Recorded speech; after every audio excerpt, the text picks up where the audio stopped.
Voilà, donc on se trouve ici sur la page d'accueil d'Expo, hein, qui est désormais accessible sous une nouvelle adresse, qui prend en compte le domaine alsace.eu juste ici. On a du préfixé, ou suffixé, au choix, archive avec le numéro, hein, du département, 68 tout simplement puisque, là on parle de diffuser le fonds d'archives, de Colmar et que Strasbourg garde son site aussi pour le fonds de Strasbourg. Donc on a ces 2 sites qui fonctionnent en parallèle. Évidemment, on ne pouvait pas avoir 2 fois la même adresse, donc le numéro du département continue de figurer, encore pour, quelques mois, voire, quelques années, dans les URL. Donc, Expo s'organise, autour alors d'une page d'accueil comportant, classiquement un menu, hein, que vous allez, trouver, ici ou des accès directs qui se trouvent dans la seconde partie, de la page, hein, qui voilà, qui se présente, de cette façon-là avec des gros pavés, des gros pads pour que ça soit facile, d'accès.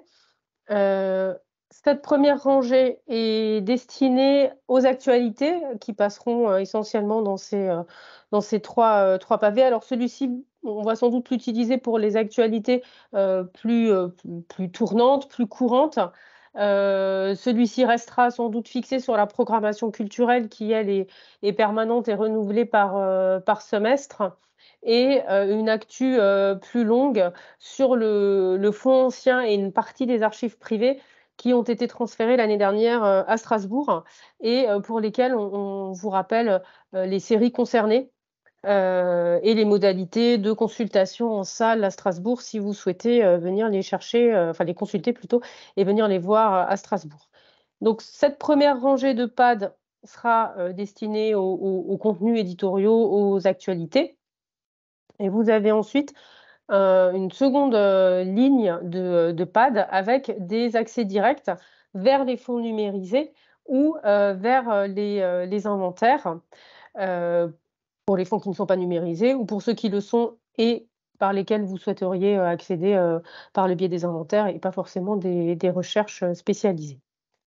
Voilà, on vous rappelle, les adresses, les horaires, et cetera et si vous le souhaitez, vous pouvez basculer sur le site donc des archives d'Alsace pour la version, Strasbourg.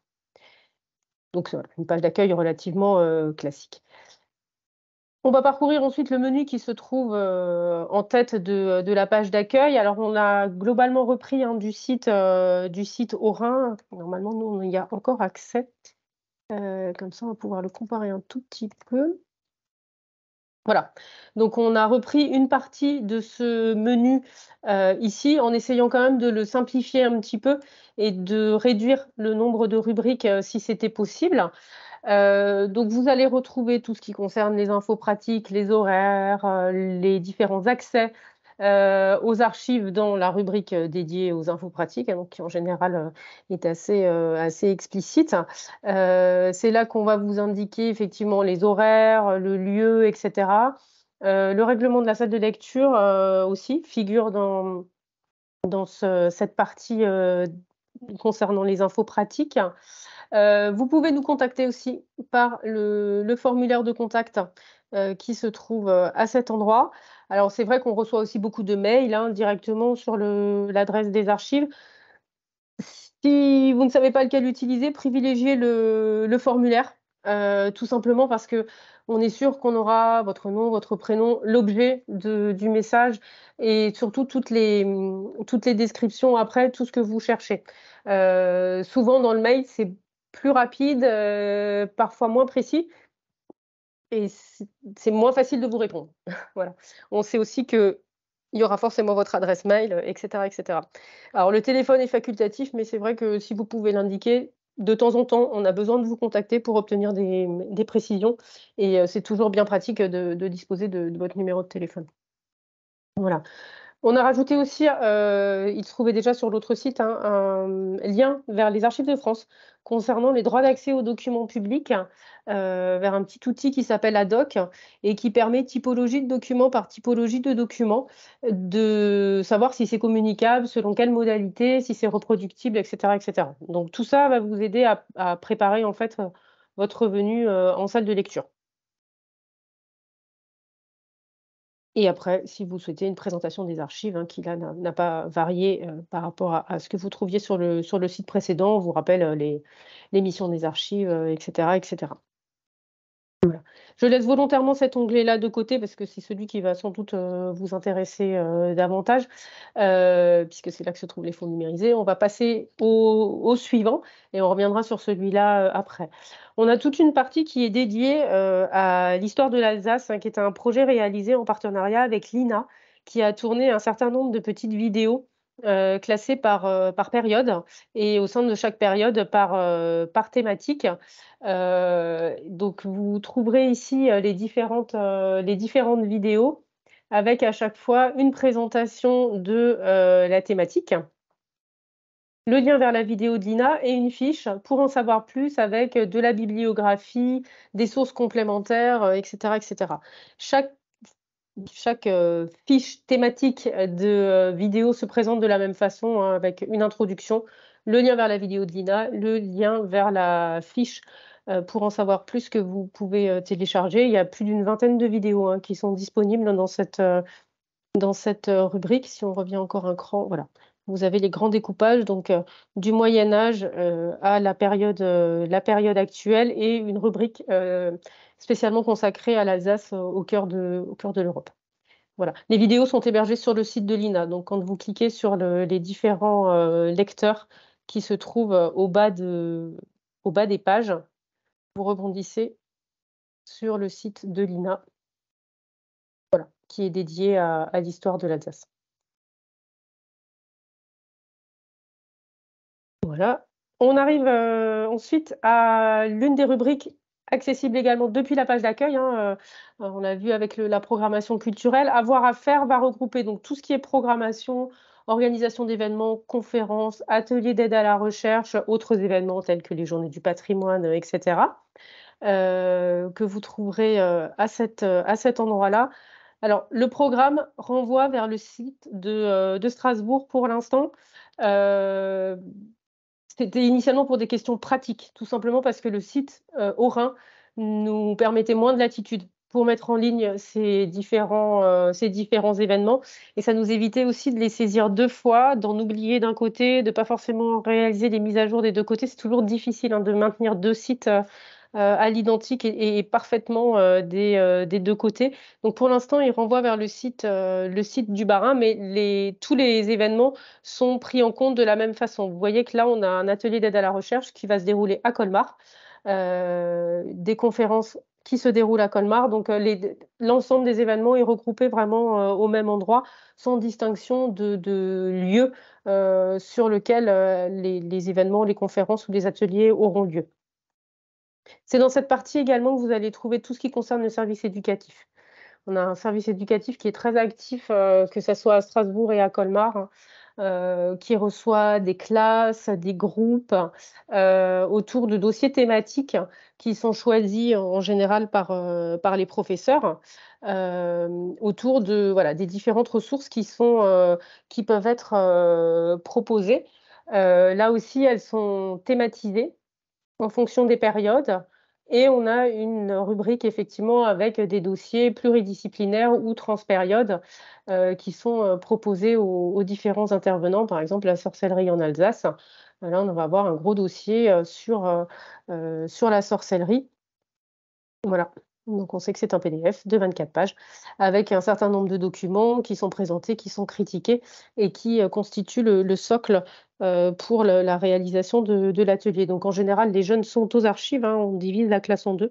Une partie travaille sur le dossier, l'autre partie visite les archives et puis après on change, et les groupes, s'inversent pour, réaliser la seconde partie de l'atelier. Donc toutes ces ressources sont disponibles pour tout le monde, hein, elles ne sont pas réservées aux enseignants. Si vous êtes intéressé par la sorcellerie ou les femmes scientifiques, c'est largement ouvert à tout le monde. On a une dernière rubrique ici qui s'adresse davantage aux producteurs d'archives. Donc c'est dans cette rubrique qu'on va trouver tous les conseils, les rappels au règlement, aussi aux différentes lois de conservation des archives, hein. qui sont destinés aux administrations, aux communes, aux notaires, aux privés aussi, puisque nous accueillons et conservons des fonds privés. Là aussi, ça renvoie vers le site de Strasbourg, tout simplement parce que c'est une rubrique qui était moins développée sur le site de Colmar et que par commodité et qu'une certaine paresse, on a gardé ça pour être sûr en fait d'avoir une version vraiment très à jour.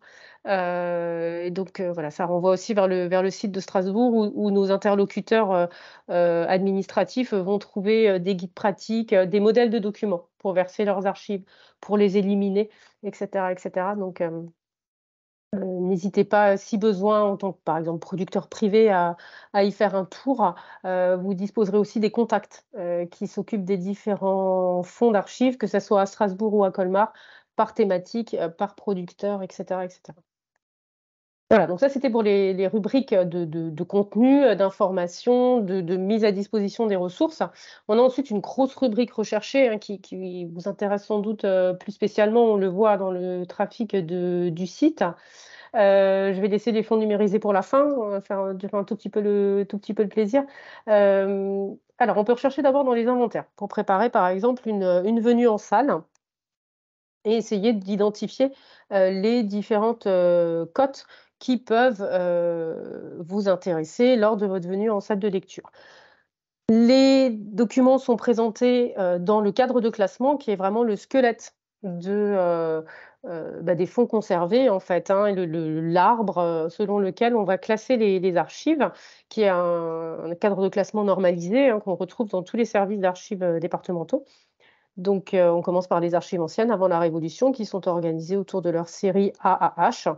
Et on va pouvoir déplier, à chaque fois que vous voyez un chevron ici, ça signifie qu'on peut déplier et qu'il y a des niveaux inférieurs, des niveaux plus précis sous le libellé qui se trouve au-dessus. La série A, par exemple, va s'arrêter aux actes du pouvoir souverain. C'est une série qui est peu peuplée, hein, à Colmar, qui doit contenir 550 articles, guère plus. C'est vraiment la série la plus ancienne. Et donc là, vous pourrez avoir un aperçu de l'instrument de recherche en cliquant sur le libellé. Voilà. Et donc là, on vous présente, on vous rappelle la série, on se trouve bien dans la série A. Et le PDF, l'instrument de recherche ici est accessible au format PDF. Et en cliquant dessus, vous pourrez l'afficher, le parcourir et voir quels documents sont susceptibles de vous intéresser, relever les cotes et une fois en salle de lecture, vous n'aurez plus qu'à les commander pour pouvoir commencer vos recherches. Ça, c'est une première possibilité. Quand le cadre de classement pardon, est plus profond, vous pouvez déplier les différents niveaux.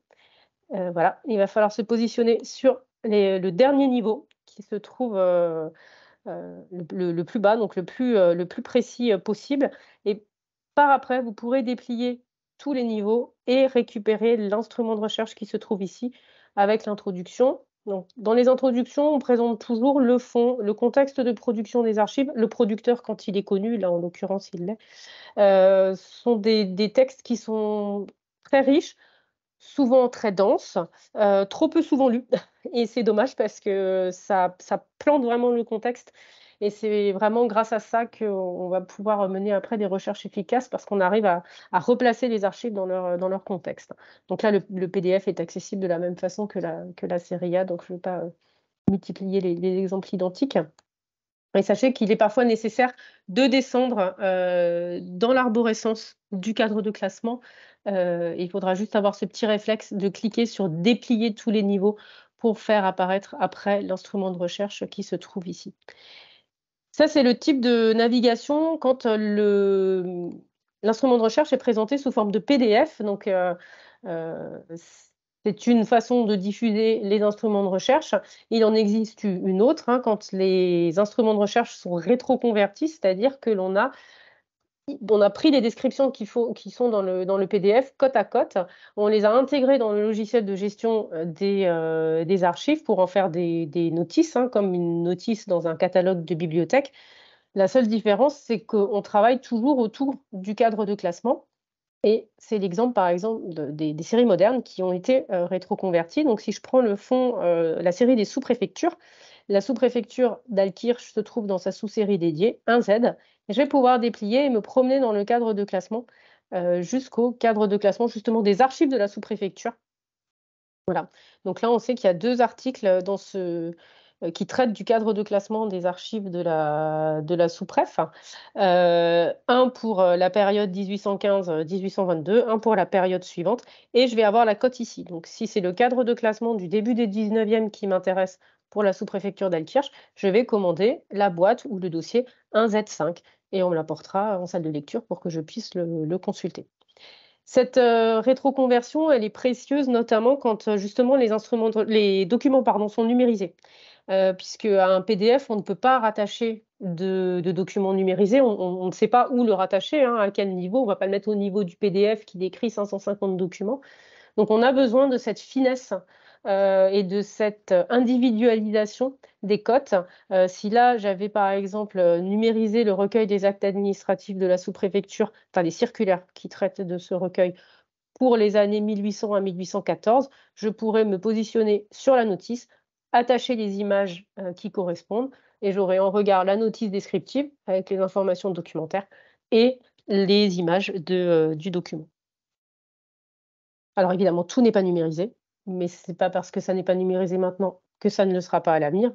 Ça, on pourra sans doute en discuter après dans les questions. Mais c'est vrai qu'on privilégie de plus en plus la rétroconversion des instruments de recherche, pour ces questions de numérisation, parce que c'est beaucoup plus facile à mettre à jour quand on a une correction très ponctuelle à faire, une coquille qui nous a échappé, une date qui était erronée à corriger. On corrige, on valide dans le logiciel de gestion, on republie sur le site, la modification est tout de suite, prise en compte pour vous la proposer en ligne. On peut aussi exporter les instruments de recherche quand on a besoin de faire des regroupements de données et on peut aussi les échanger et les diffuser sur des portails, par exemple comme France Archives, qui agrège un certain nombre d'instruments de recherche. Donc c'est vraiment vers ça que l'on tend actuellement. Ce qui va vous intéresser le plus, hein, c'est évidemment les recherches dans, les archives numérisées. Donc là, à l'ouverture d'Expo, on fera une communication demain. On a rajouté la lettre H des registres paroissiaux, qui se trouve dans la recherche, la suggestion de recherche qui leur est, réservée. Dans cette nouvelle version, on peut vous expliquer un petit peu, comment fonctionne la suggestion de recherche. Qu'est-ce que vous allez pouvoir trouver? Qu'est-ce que vous ne trouverez pas non plus? Donc là, par exemple, dans les archives, dans les registres paroissiaux, vous allez trouver les lettres Z à H. On va le modifier tout à l'heure puisqu'elle vient d'être publiée. En revanche, la dernière partie de l'alphabet, en l'occurrence le haut de l'alphabet, n'est pas encore, mis en ligne. Donc à chaque fois, on mettra à jour, et vous pourrez savoir précisément ce qui est, disponible. Une précision sur les registres paroissiaux, nous ne les conservons pas tous à Colmar. Certains sont encore en commune ou en paroisse. C'est le cas notamment, bah, justement des archives, des registres paroissiaux de Colmar, qui sont aux archives municipales de Colmar. Idem pour Mulhouse. Ils sont tous aux archives municipales de Mulhouse. On ne les a pas. On ne sait pas qu'on ne veut pas les numériser et les proposer, mais on ne les a pas. Et pour l'instant, pour terminer, ce chantier, on s'est consacré, et concentré sur les registres qui étaient conservés chez nous, qu'on avait sous la main, sans aller, collecter, même de façon temporaire, ceux qui étaient conservés en commune. Donc ça fait aller en commune, dresser une liste très précise, les ramener à Colmar, les numériser, les rendre ensuite à la commune. C'est très, très lourd, c'est peu sécurisé aussi. Ça fait quand même balader, sur la route des documents, très anciens, c'est jamais l'idéal. Donc pour l'instant, on s'est concentré sur ce qu'on avait, à Colmar. Voilà, donc je vais prendre justement une des dernières, paroisses qui a été numérisée, Absheim. Alors volontairement, pardon, je suis allée un petit peu vite. Je n'ai volontairement pas sélectionné de type d'acte ici. J'ai demandé tout ce qui est, proposé concernant, Absheim et je vais lancer ma recherche. Alors là, vous avez 2 pages. On voit qu'il y a 25 résultats en tout. Je peux, si je le souhaite, élargir un tout petit peu, voilà, le résultat. Je suis bien arrivée maintenant à une page. Visuellement, vous allez pouvoir repérer assez facilement les registres paroissiaux et les registres d'état civil. L'état civil a été numérisé à partir de ces microfilms, donc les images sont en noir et blanc, plutôt en niveau de gris. Les registres paroissiaux sont numérisés à partir des originaux en couleur, et donc on les repère, assez facilement. On arrive à la visionneuse, voilà. Donc ça, c'est la nouvelle visionneuse qui se présente, de cette façon. On vous rappelle là-haut la paroisse, enfin la commune. Là, il y a plusieurs paroisses, sans doute à Absheim. Donc, on a le nom de la paroisse. Là, c'est Saint-Martin. Le type de registre. On a les 3 types d'actes dans le même registre. La cote de l'original. Et donc, c'est conservé aux archives d'Alsace à Colmar. Vous arrivez sur la visionneuse. Alors, moi, je suis sur un petit écran, donc on va en profiter pour se faire un petit peu de place. Vous pouvez fermer ici le navigateur dans les images. C'est une petite colonne qui vous permet, si vous avez par exemple le numéro de l'acte ou le numéro de la page, d'aller plus facilement à la page que vous souhaitez consulter sans avoir à le feuilleter par les flèches qui se trouvent là-haut. Si la colonne vous gêne, vous pouvez la masquer et la réafficher assez facilement par ce petit picto. On peut télécharger le média en fichier JPEG. Vous pouvez lancer une impression, classiquement, et obtenir les liens de partage vers les médias. L'envoyer par mail, le partager sur les réseaux si vous le souhaitez. On se concentre maintenant sur l'image qui figure au centre. Donc, dans la mesure du possible, elle vous est proposée en intégralité. Alors là, effectivement, c'est forcément petit, hein. Le zoom se trouve dans la barre d'outils qui se trouve en bas à droite. La petite nouveauté par rapport au site précédent, c'est que la loupe ne sert qu'à afficher le curseur de zoom. Et après, vous allez pouvoir zoomer comme vous le souhaitez. C'est plus fin que quand on clique une fois, on zoome une fois, 2 fois, on rajoute un grand zoom, etc., etc. C'est plus progressif. C'est plus fin, c'est un autre réflexe à acquérir, mais c'est plus précis. La petite map là qui est ancrée peut effectivement vous permettre de vous déplacer rapidement dans le document, hein. Ça va surtout être utile dans les registres d'état civil, hein, où les actes sont très bien identifiés. On a parfois 4 voire 6 actes par double page, hein, 3 sur chaque page. Donc voilà, ça vous permet de vous promener si vous le souhaitez dans le document. Si l'ancrage ici vous gêne, vous pouvez le masquer en activant ou désactivant la minimap, et vous pouvez la remettre en place si vous le souhaitez. Une fois que vous avez trouvé un niveau de zoom qui vous satisfait, je vais monter encore un tout petit peu d'un cran. Voilà. Donc, on se trouve ici. Vous avez la possibilité de verrouiller les différents filtres appliqués. Donc, ça va fonctionner aussi sur les réglages de contraste, de luminosité, etc. Une fois que vous avez trouvé une visualisation qui vous convient, vous pouvez la bloquer par le cadenas. Et quand vous allez tourner la page, les mêmes réglages resteront appliqués sur la page suivante. Si la page est conçue de façon complètement différente parce qu'on a changé de curé, parce que voilà, c'est complètement différent, il suffit de déverrouiller les réglages et vous récupérez la main sur tous les réglages dont vous avez besoin. Voilà pour la visionneuse. Alors, elle est plus légère, elle est plus rapide normalement que la visionneuse présente sur la version 2 du portail. Néanmoins, on a un certain nombre de notices, notamment dans les grandes communes, hein, Colmar, Mulhouse, parfois Ribeauvillé aussi, ou Sainte-Marie-aux-Mines. On a des notices qui sont parfois illustrées par plusieurs centaines, voire un bon millier d'images. Et là, malgré la nouvelle rapidité d'Expo, ça peut être compliqué d'afficher les différents médias. Quand vous tombez sur un registre qui a, on va dire, plus de 700 images, enfin une notice qui présente plus de 700 images, 800 images, n'hésitez pas à nous le signaler. On a une procédure comme ça, hein, de SAV, de la numérisation, où on allège les notices, on les subdivise en fait. On va vous proposer les actes 1 à 300, 301 à 600. On reventile les images et ça nous permet de vous proposer des notices allégées pour une navigation qui est facilitée. On ne le fera pas de façon systématique, c'est justement parce qu'on les a comptées. On a compté les notices concernées, qu'on ne s'est pas lancé dans du systématique parce qu'il y en a beaucoup trop et que c'est un temps tellement conséquent qu'on a préféré le consacrer à d'autres d'autres projets, d'autres travaux qui sont sans doute plus utiles, encore plus utiles. En revanche, si vous nous les signalez parce que il y a des grosses difficultés d'affichage, des grosses lenteurs, on va les traiter et on va alléger les notices, évidemment. On ne va pas les laisser dans cet état. Voilà. Donc, ça, c'est pour la partie registres paroissiaux, état civil, hein, qui est la recherche la plus utilisée. Ça, c'est pareil, on le voit dans les stats. Un petit changement concernant cette suggestion de recherche. On vous propose un champ de date début et un champ de date fin. C'est expliqué ici. Alors ça, c'est pas de notre fait, en fait. C'est la façon dont se comporte le moteur de recherche. Si vous travaillez sur un registre de mariage dont les dates extrêmes sont 1560 et 1677, date début, date de fin, il faudra vraiment indiquer à la fois 1550 et 1777 en date de début et en date de fin. Si vous ne remplissez que 1550 en date de début et pas de date de fin, vous n'obtiendrez aucun résultat.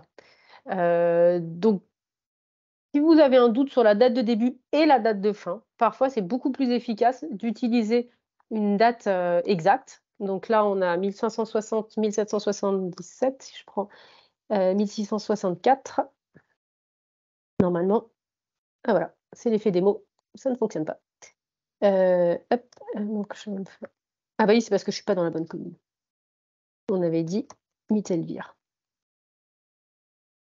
Donc là, aucun résultat vient du fait que pour Absheim, il n'y a potentiellement pas de registre pour l'année 1664.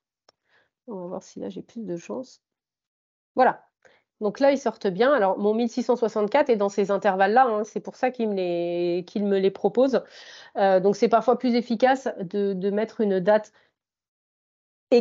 exacte, même si vous n'êtes pas sûr, c'est 1660, 1670, mais vous en choisissez une entre ces deux bornes et en principe, on va vous servir tout ce qui contient cette date dans les intervalles recensés et les dates de début, les dates de fin des différents registres. Voilà. Alors, il n'y a pas que l'état civil hein, dans les fonds numérisés, on l'oublie assez souvent, on vous propose quand même pas mal d'autres choses. Le recensement de population de 1866. Pourquoi juste 1866? Tout simplement parce qu'il y en a d'autres que nous n'avons pas. Voilà. Donc, ceux qui sont antérieurs à 1836 et entre 36 et 66 et entre 66 et 1936, on a de grosses lacunes tout simplement. Donc là, il vaut mieux s'adresser aux mairies. Les autres années sont conservées sous forme d'originaux pour l'instant. Oui, c'est ça, on n'a que 1666. Donc celles-là vous sont communiquées en salle de lecture si vous le souhaitez. Grosse source complémentaire à la généalogie, hein, le recensement de population. Et vous voyez qu'il y a ensuite effectivement les plans de finage, les plans du cadastre napoléonien sont disponibles également. Les répertoires des notaires modernes, donc après la Révolution, très pratique pour isoler un acte et pouvoir ensuite aller consulter l'acte en salle de lecture. C'est vraiment uniquement les répertoires, hein, donc les index, les clés d'accès aux actes, mais c'est très précieux, surtout que la collection est quasi exhaustive. Pour le Haut-Rhin, c'est loin d'être le cas dans le Bas-Rhin, mais à Colmar, la collection est quasi complète. On a ensuite les registres matricules des militaires, qui sont également une grosse source complémentaire à la généalogie. Donc là, on va vous demander de renseigner la classe du jeune homme que vous cherchez. Pour trouver sa classe, en général, vous prenez son année de naissance et vous rajoutez 20 ans, puisque les jeunes gens sont recensés dans l'année de leurs 20 ans. Et il y a 2 bureaux dans le Haut-Rhin, Colmar et Mulhouse. Donc, si c'est pas l'un, c'est l'autre. C'est un petit peu plus facile que dans le Bas-Rhin où il y en a 3. Voilà.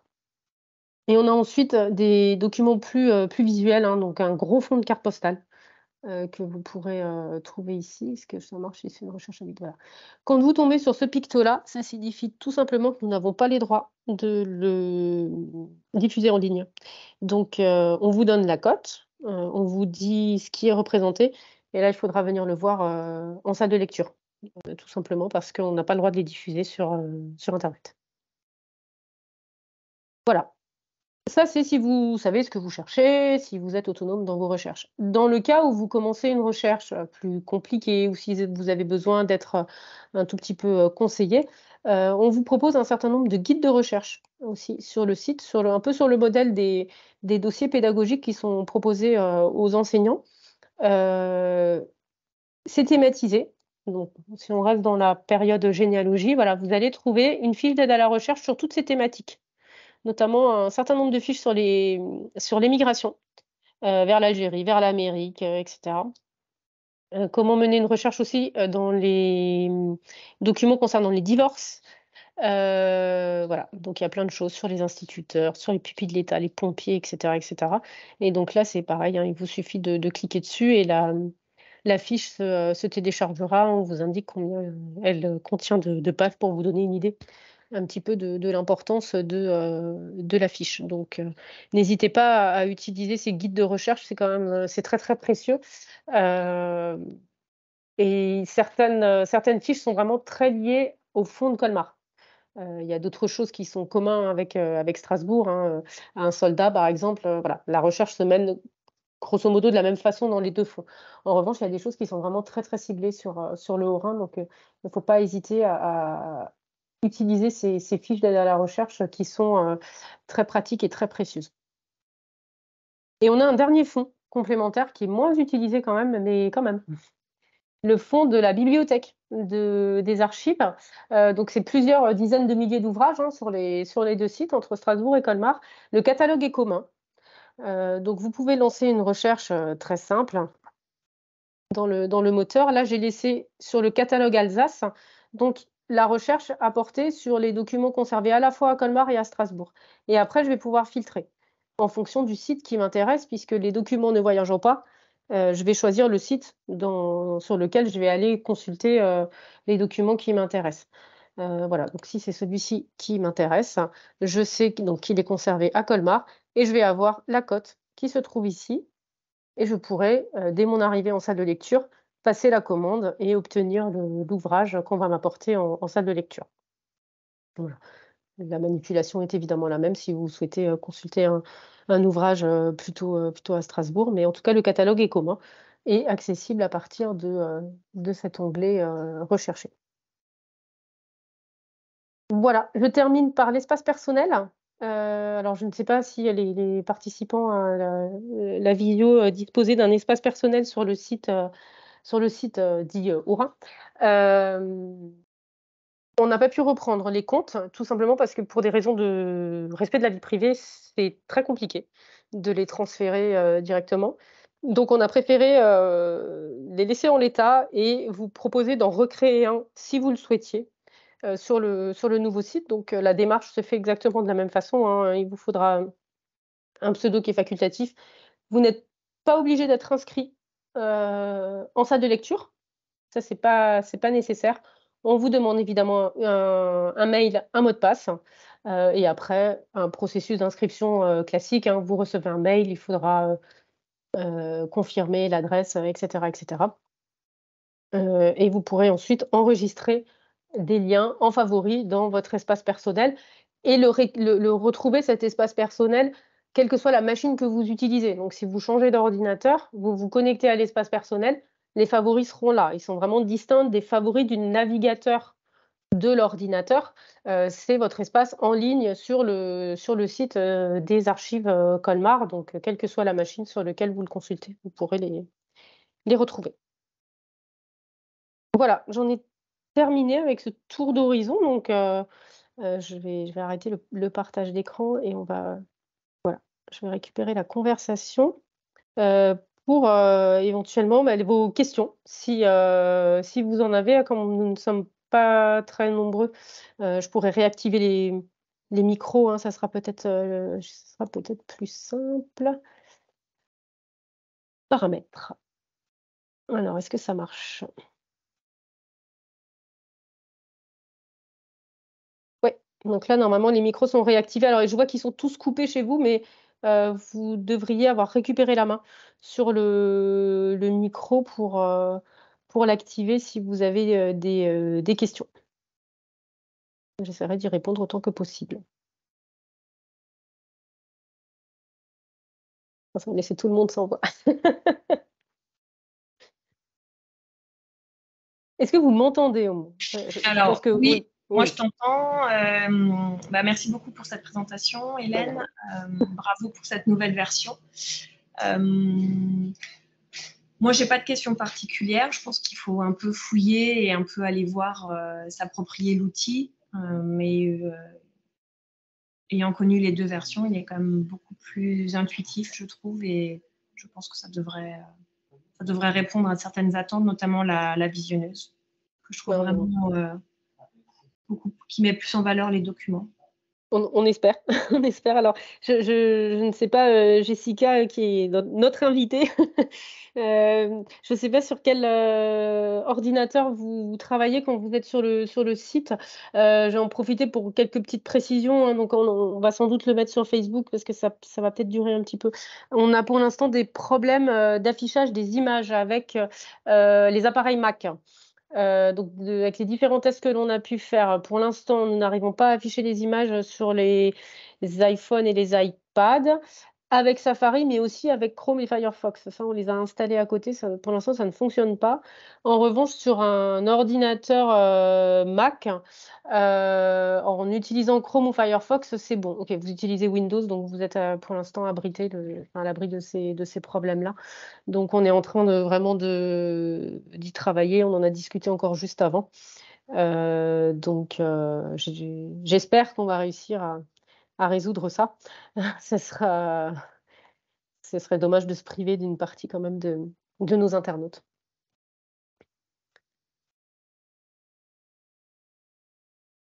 Je ne sais pas si vous avez d'autres questions. Alors, ça viendra peut-être effectivement après. On mettra la vidéo de la démonstration sur la chaîne YouTube. Ça suscitera sans doute des questions par après. On postera le lien aussi sur Facebook, hein, comme on l'avait fait pour cette vidéo. Et puis, ok, très bien. Donc, si les questions viennent par après, n'hésitez pas. On essaiera d'y répondre autant que possible sur Facebook. Plutôt sur Facebook que sur YouTube, c'est plus facile pour nous. Mais en tout cas, je vous remercie d'avoir participé.